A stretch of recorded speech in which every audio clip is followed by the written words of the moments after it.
अस्सलाम वालेकुम, कहिड़ा हाल आहिनि? ठीकु आहियो? सभु ख़ैर आहे? काफ़ी सारा असांजा सिंधी भाउ जेके आहिनि उहो यूट्यूब ते कमु करणु चाहींदा आहिनि, लेकिन बाद में उहो फेल थी वेंदा आहिनि। अॼु तव्हांखे हिकिड़ी मेन शइ ॿुधाईंदो हलां त काफ़ी दोस्त हिन टीचर खे सुञाणींदा हूंदा। हिन जो तव्हांखे चैनल जो व्यू करायां थो, सर नईमुल्ला महर जेके। ठीकु आहे, सर नईमुल्ला महर जो पेज जो व्यू करण जो मक़सदु इहो त सर खे काफ़ी माण्हू सुञाणींदा, लेकिन मुंहिंजो हिकिड़ो दोस्त आहे, उहो काफ़ी टाइम खां बाद मुलाक़ात थी तो हजाम जो दुकान ते कमु कयूं पिए।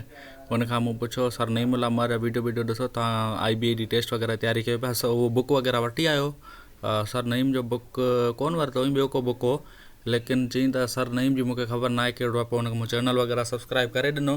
चवण जो मतिलबु इहो त चैनल जो व्यू करण जो मक़सदु इहो त सर जा जेके वीडियोज़ आहिनि, काफ़ी दोस्त जेके हिन ॾिसी करे उहे पहुची विया आहिनि, IBA वग़ैरह जी टेस्ट वग़ैरह क्वालीफाई कई अथनि।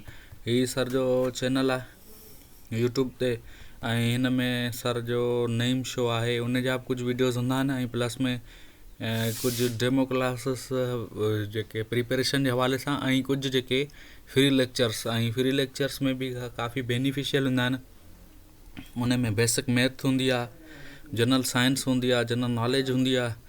ठीकु आहे, तव्हां चैनल व्यू कंदा इनशाला तव्हांजो फ़ाइदो थींदो। ऐं PST GST में जेके बि मैथ जा पेपर हुआ सॉल्व कया, सर सॼो हुन में सर सॼो डिटेल में सम्झायो। ठीकु आहे, हीअ तव्हां चैनल व्यू कंदा इनशाला तव्हांजो तमामु घणो फ़ाइदो थी वेंदो, ऐं उमेदु कयां थो हीअ वीडियो तव्हांजे लाइ बेनिफिशियल हूंदो। वीडियो ठाहिण जो मक़सदु इहो त तव्हां जेको आहे तव्हांजे ज़हन में हुजे त कुझु दोस्त चवंदा आहिनि त सिंधी में कमु करण ते मतिलबु अर्निंग कोन थी थिए। सर नईमुल्ला जो पेज तव्हांजे साम्हूं आहे, माशाल्लाह 22,000 सब्सक्राइबर आहिनि। त चाहे जो वीडियो कंटिन्यूसली तव्हां अपलोड कंदा अचो, ऐं हिकु न हिकु ॾींहुं तव्हांजो चैनल लाज़मी मोनिटाइज़ थी वेंदो, ऐं कुझु न कुझु पैसा तव्हां अर्न करे सघंदा। सही आहे, तव्हां हीअ चैनल ते कुझु जेके बेसिक मैथ ऐं जनरल नॉलेज जा वीडियो जेके तव्हां ॾिसंदा, तव्हां टेस्ट में क्वालीफाई करे सघो था। अगरि तव्हांखे अञा वधीक ज़रूरत पए थी त सर जी अकेडमी बि तव्हां जॉइन करे सघो था। उहा पेड आहे, लेकिन पाकिस्तान में मुंहिंजे ख़्याल में सभिनी खां सस्ते में सस्ती वर्चुअल अकेडमी आहे। ठीकु आहे, मिलूं था अॻिले वीडियो में के नई यूट्यूबर सां,